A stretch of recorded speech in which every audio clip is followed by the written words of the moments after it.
Hi friends. I've been thinking a lot today about feelings and how sometimes our buckets start to feel empty after a lot of hard things happen in a day, or we don't get to do things that we want to do, or maybe it's hard to get along with our brother or sister. But sometimes, remember we talked about buckets and being bucket fillers, and sometimes we don't even start to realize that our bucket has been dipped into and it hasn't been filled up in a long time. We just know that all of a sudden we don't feel so good. And sometimes when we don't feel so good, we don't make the best choices, right? Can you think about some things that happen when your bucket's feeling empty? I know sometimes when my bucket feels empty, I need to have a snack, or I need to take a rest and get some sleep, or I need to take one of those big deep breaths. Do you remember how we would do that together? Like this.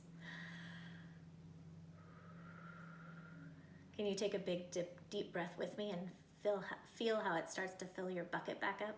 Ready? Let's do it together. 1, 2, 3. You feel how your shoulders go down and you start to feel a little bit better.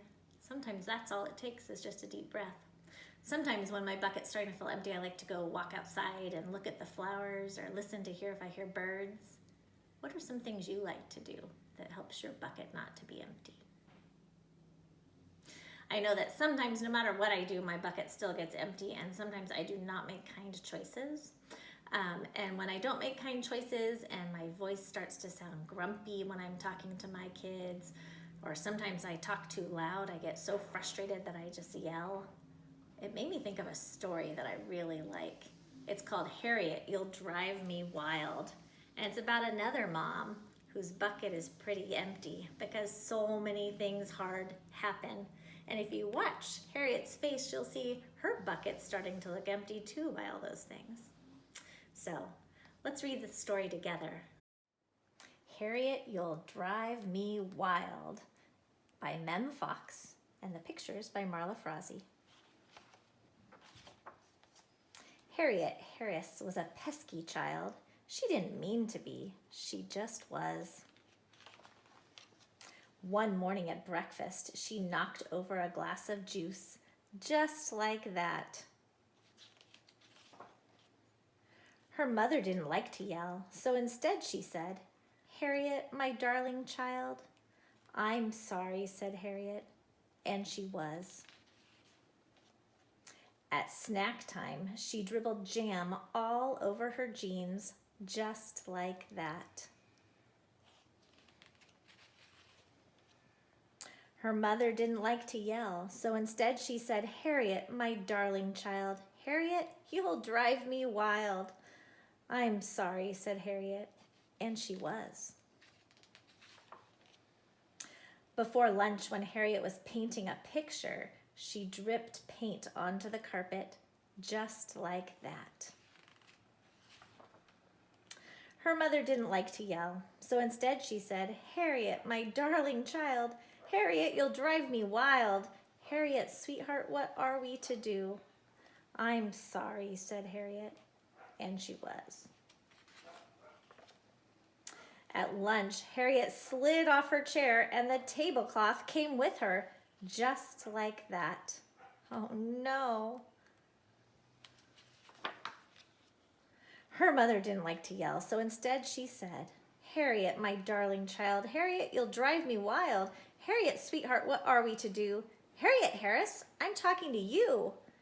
"I'm sorry," said Harriet, and she was. Later in the afternoon, when Harriet was meant to be napping, she ripped open a pillow, just like that. 1,000 feathers flew in every direction. Do you see who helped her rip the pillow?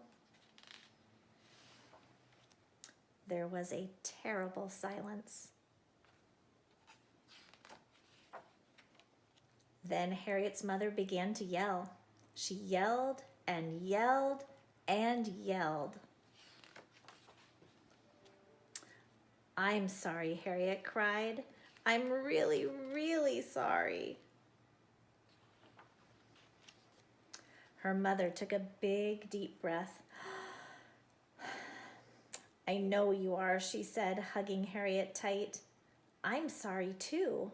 I shouldn't have yelled, and I wish I hadn't. But sometimes it happens, just like that. Big mess, said Harriet. A very big mess, said her mother, and she started to laugh.